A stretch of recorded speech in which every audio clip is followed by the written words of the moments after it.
Well, good afternoon, brothers and sisters. It is glorious to be with you today. This is, of course, Readings with Regina, and I am Regina. And I want to give a special shout out to all of you who have sent me such lovely notes.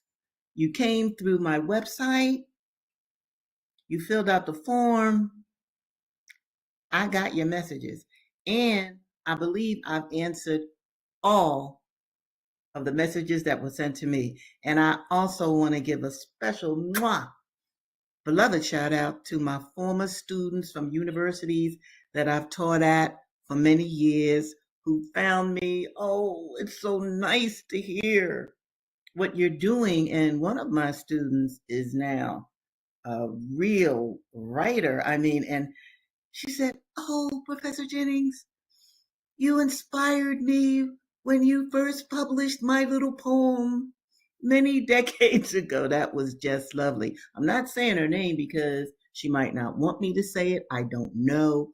Plus, I want to be able to name all of you who have written to me, and I'm not able to do that because I can't remember everybody's name.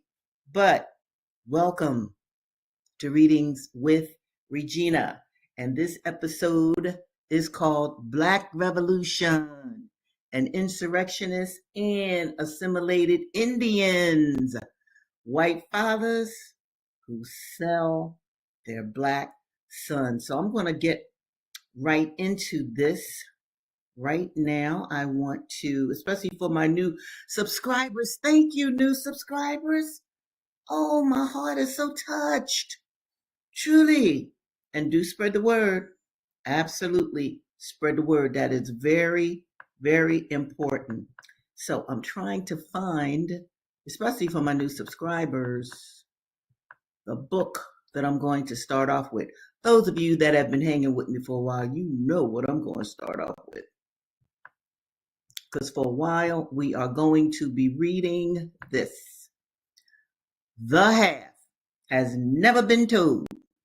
Slavery and the Making of American Capitalism. And let me just say this in particular for my new subscribers. If you don't understand that this system in America is based on capitalism, this is the episode for you, because we are going to be talking about how capitalism started and the enslaved Africans' contribution to this particular economic system in this country. All right, so I'm going to get right down to it and pick up where I left off on Tuesday. Remember, on Tuesday, I talked about Mississippi, that France founded Mississippi. And I said, if France founded it, that meant that the French people killed off as many Native Americans as possible and reservationed others. Then France ceded it to Spain.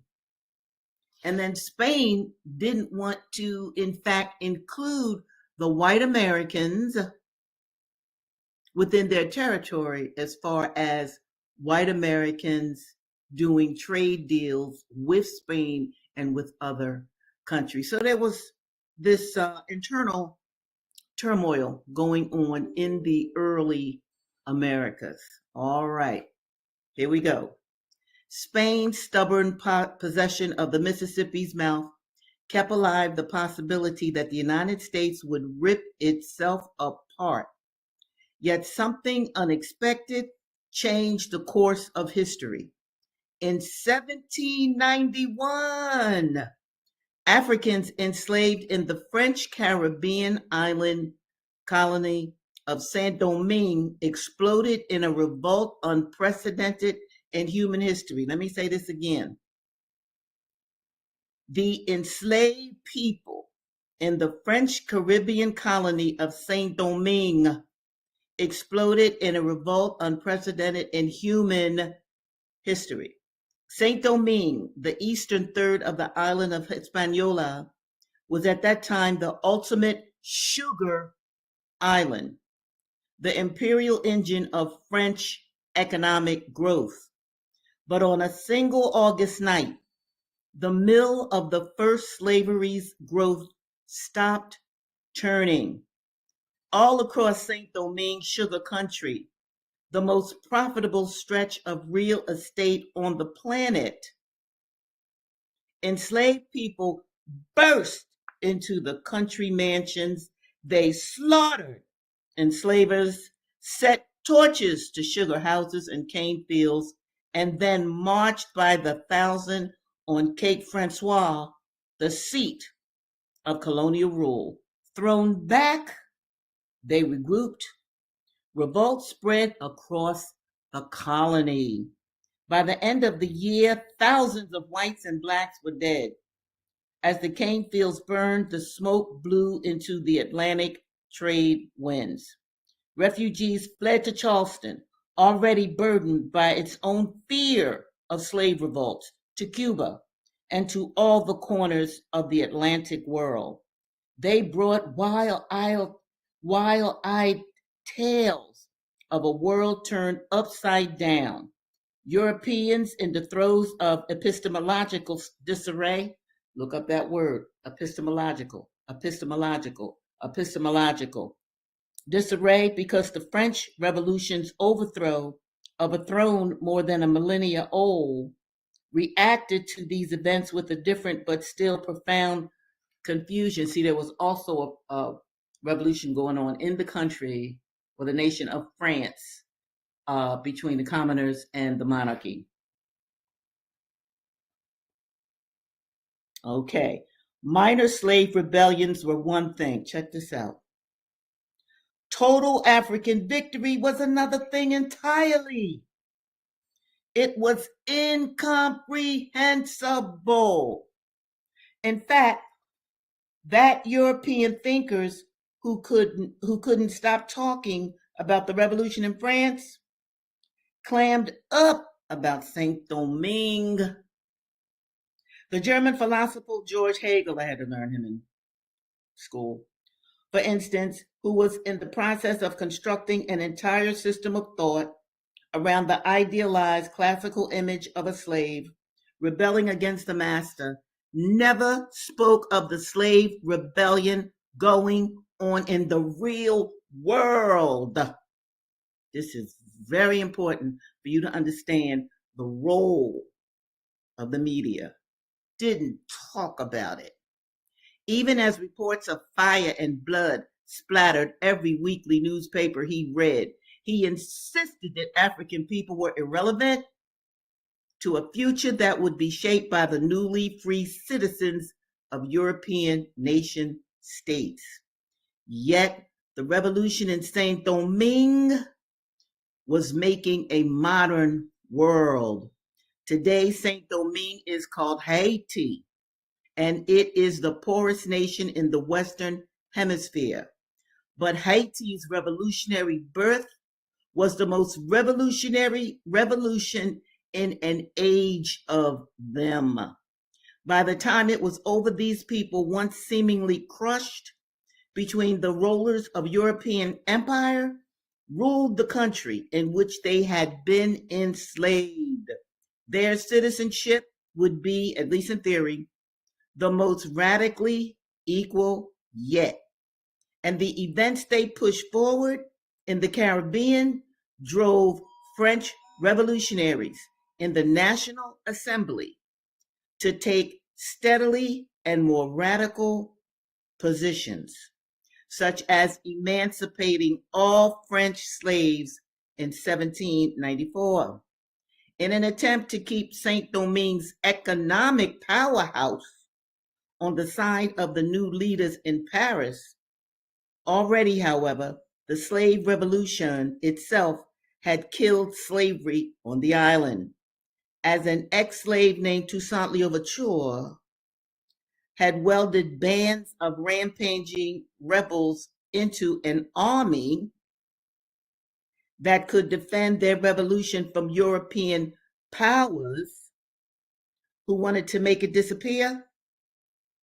Between 1794 and 1799, his army defeated an invasion of tens of thousands of anti-revolutionary British redcoats. And let me give you a little more information about this. Now, they're talking about, or Baptiste is talking about, he mentions Toussaint Louverture. That's cool. That'll work. I mean, Toussaint was a great general. Was a great soldier. But I really want you to meet somebody else in the Haitian Revolution. And that person is, I'm trying to find this picture. Is this it? Nope, that's not it. Let me see. Here is this picture. Jean-Jacques Dessalines. Lord have mercy. Jean-Jacques Dessalines. I wrote a poem about him. Oh, yes, I did. And let me see if I can find his picture in here so that you can see it too in my book. Because this is important. Because what Jean-Jacques Dessalines did, he was in the field. And he told his soldiers, he said, look, if the French kill 200 of us, we going to kill 200 of the Frenchmen. Tit for tat. So what I did with Jean-Jacques Dessalines, I put him in my book. Let me show you my book. Blacks in Race Defense, Killers and Cutthroats. You can go to my website and you can get this book. In any event, let me show you what I did. This is Jean-Jacques Dessalines, and my poem is called Dessalines, the Destroyer.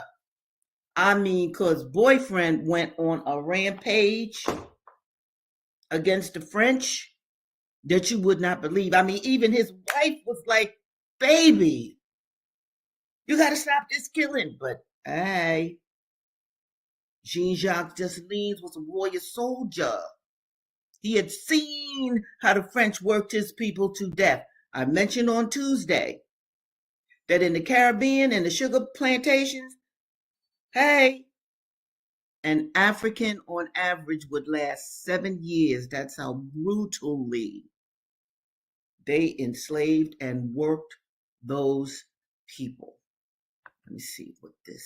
Hey, there's my friend, Michael Celeste. Glad you're here. All right. Now, that was the half that's never been told. Okay. Let me now get to Blake, or the Huts of America. Now, this section is why I have an insurrectionist and assimilated Indians. This is going to blow your mind. Now, remember, especially for my new people, Blake has been going around the country. He's an enslaved man, and his wife was sold away from him. And so he's spreading the notion of revolution from coast to coast. He has a fabulous disguise. I won't go back into that, but he's traveling to different plantations, and he's talking to the enslaved people on those plantations. Now, here, though, he's talking to some Native Americans. Remember now, all Native Americans were not killed. Many that lived, they were put on reservations. And I really like reading this section because I want you to see what has happened with some of the Native Americans. From Texas, Henry, that's Blake, Henry went into the Indian Nation near Fort Townsend, Arkansas. Make yourself at home, sir, invited Mr. Culver, the intelligent old chief of the United Nations, and Josephus will attend to you, referring to his nephew, Josephus Brazier, an educated young chief and counselor among his people. You are slaveholders, I see, Mr. Culver, said Henry. We are, sir, but not like the white man, he replied. How many do you hold? About 200 on my plantations. I can't well understand how a man like you can reconcile your principles with the holding of slaves, and we have had enough of that, exclaimed Dr. Donald with a tone of threatening authority. Hold your breath, sir, else I'll stop it, in a rage replied the young chief.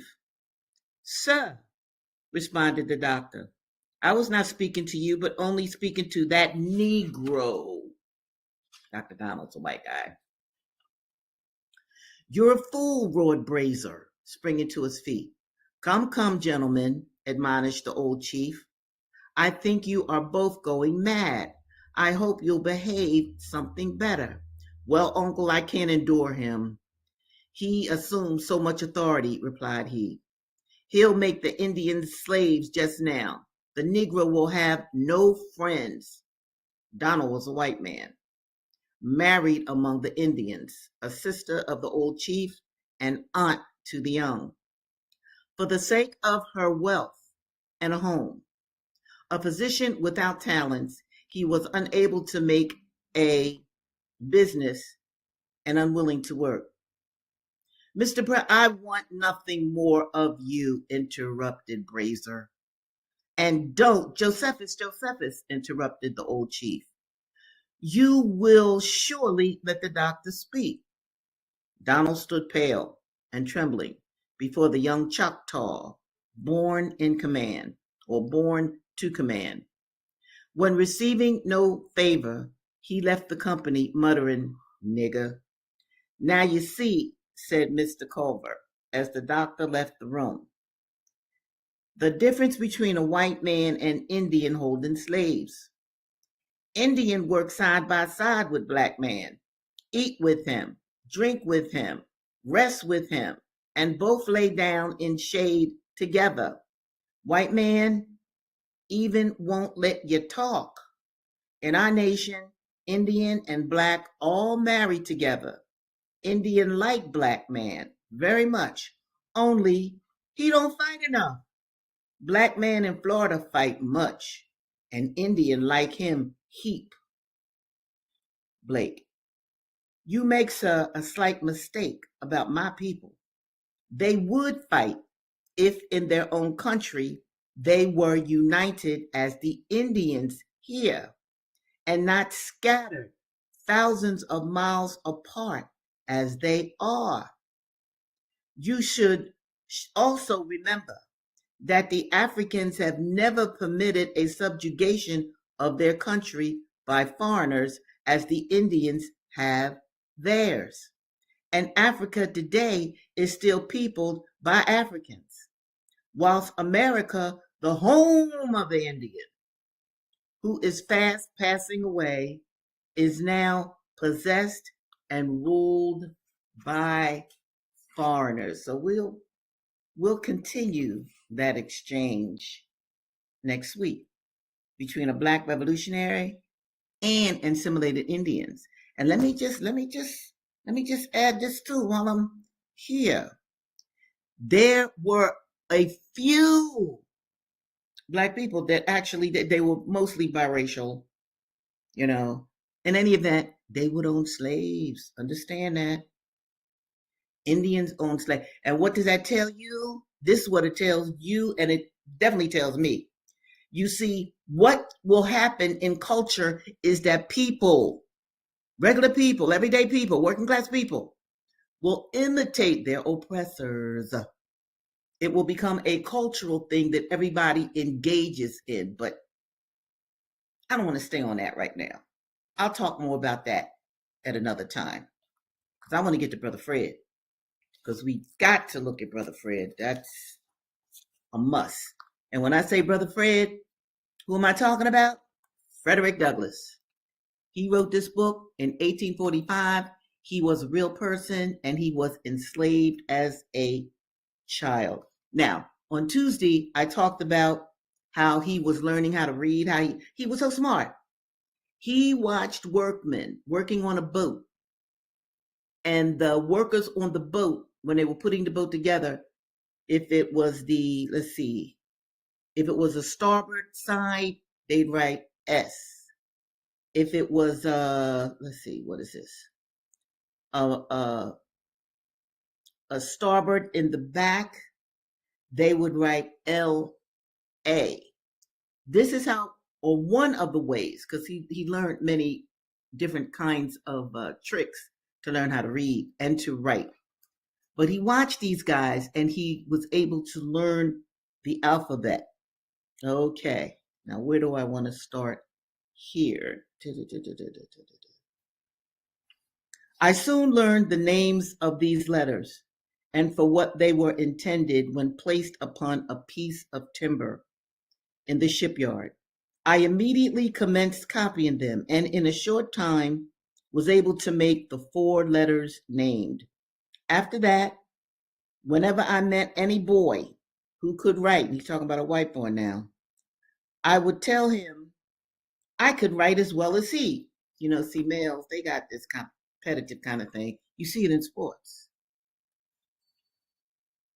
The next word would be, I don't believe you. Let me see you try it. I would then make the letters which I had been so fortunate as to learn and ask him to beat that. In this way, I got a good many lessons in writing, which it is quite possible I should never have gotten any other way. During this time, my copybook was the board, fence, brick, wall, and pavement. My pen and ink was a lump of chalk. With these, I learned mainly how to write. I then commenced and continued copying the italics in Webster's spelling book until I could make them all without looking on the book. Now, decades and decades and decades and decades later, Malcolm X did the same thing in jail. Ain't that deep, people?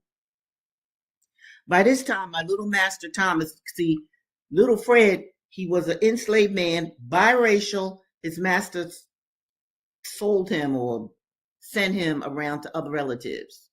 So Fred's job, now he's about 12 now, his job was to take care of his master's or his, his master's little grandson. So he lived with the sons of his master's son. Okay, I hope I'm getting that right. But the point is, little Fred had to call this little child master. All right. By this time, my little master Thomas had gone to school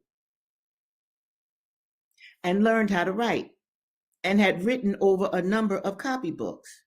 These had been brought home and shown to some of our near neighbors and then laid aside.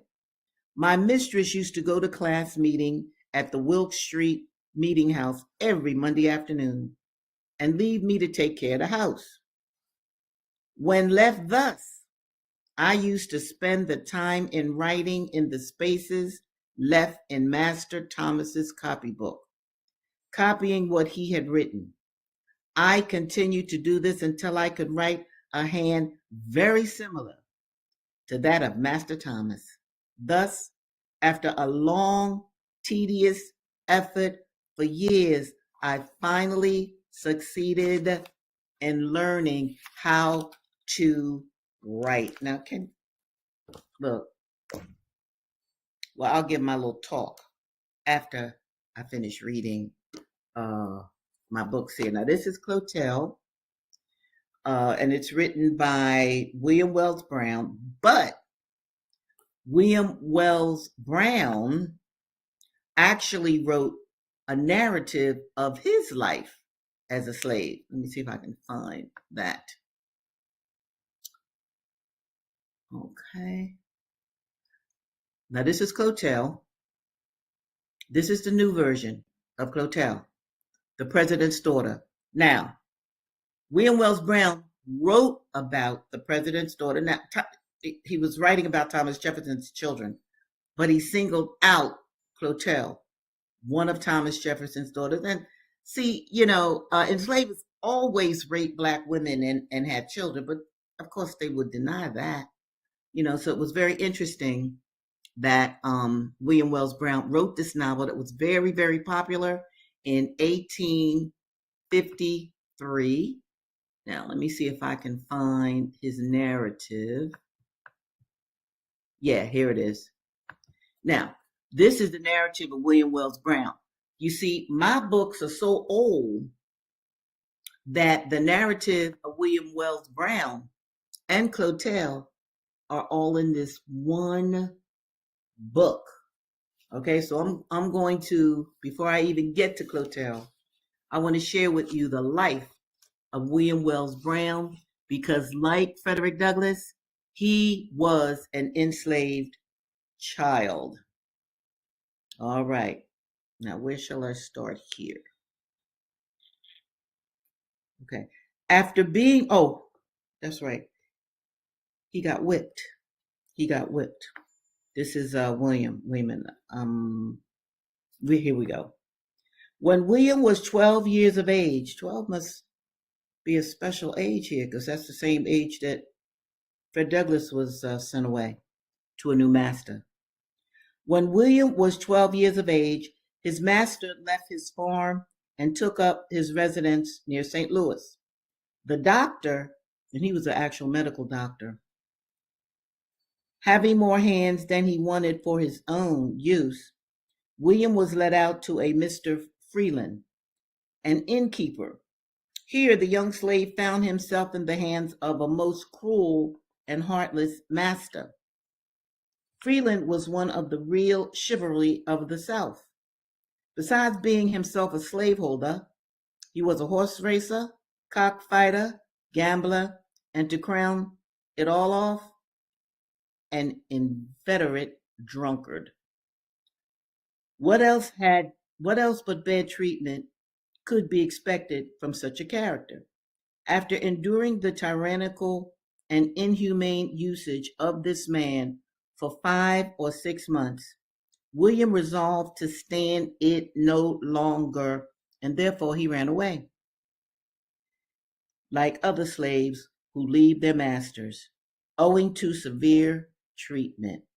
And not knowing where to flee, the young fugitive went into the forest. So did Blake.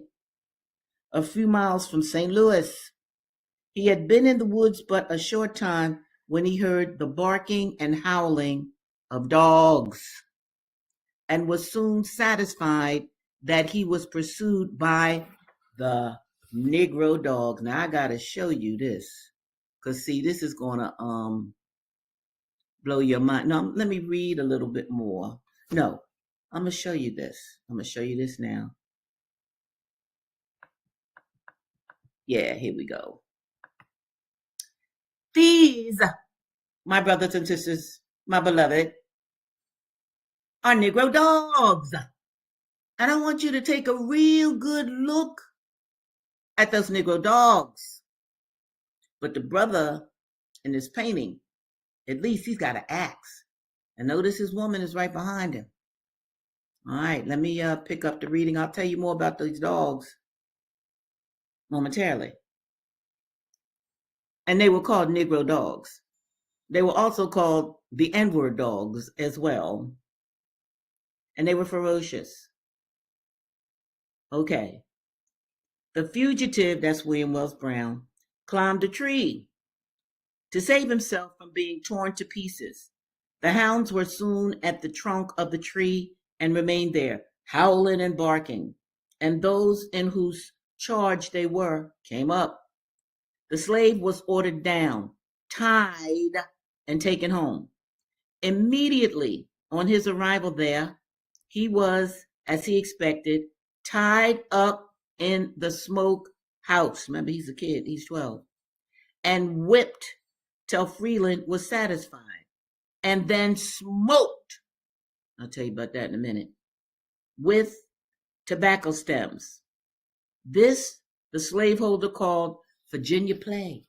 They even had names for their torture. Virginia play. Well, first, let me tell you about Negro dogs. Let me tell you how these dogs were created. Enslavers would take a pack of dogs, starve them. Then they would show the dog a mannequin, if you will, of a black man with meat in his belly. So naturally, the starved dogs, they see this black mannequin or representation of a Negro, and they'd go for the belly. Oh, yes, they would. They would eat The belly. Now, as I said, let me find this. Young William, he's 12. He ran away, but he was caught by those Negro dogs. Then he was tied up and beaten. Now, this isn't William, but this is a representation of what that poor baby boy went through. Notice on the ground, this enslaved person, this man is tied. Notice the paddle that is in the enslaver's hand. Notice the paddle has these little circles. See that? That's so that every time that paddle hit the enslaved person's back, it would make blisters that bled and hurt, crucifyingly hurt. And let me tell you what it means to smoke an enslaved person that was just beat. Because the book said that young William was not only beat, but he was smoked. Well, they would take tobacco leaves, put them in a fire, and then put those tobacco leaves on the back of the enslaved person's wounds. So you get beat and you get smoked. Understand the torture that white enslavers dreamt up to make sure that they could kill any kind of notion of running away from those they were in charge of. And let me show you from the period an advertisement. Negro dogs. Negro dogs. Yes. I always tell you folks, slavery was a business. Oh, yes. There were people that made the chains. There were people that trained the dogs. There were people that would just buy and sell people and send them across the country. We saw that in the coffles. So this is an advertisement. Let me see the date. 1856, January. Negro dogs. It was an advertisement that was sent from plantation to plantation. If you need our services, if you have an enslaved person that's running away, hey, call us. Now, let me show you something that really blew my mind and hurt me deeply. This is the 1960s. One of our greatest decades as Black people. This is what Malcolm X was talking about, Jack. Notice that police dog on that brother. Where does the dog bite? He bites right in the belly, the way enslavers trained Negro dogs did. Now, I know that hurts Black people to see this. I know it does. It hurts me. But we've got to know our history. We cannot continue to live in this country as if we have no history. We do. But it is often overlooked. It is very often camouflaged, omitted, watered down. I don't want my people to know watered down history. You've got to know the truth. And let me say this before I sign off for the day, because this is true. I've had white people write to me from this series. Oh, yes. Some of you who are listening to me are white. And that's good. I love that.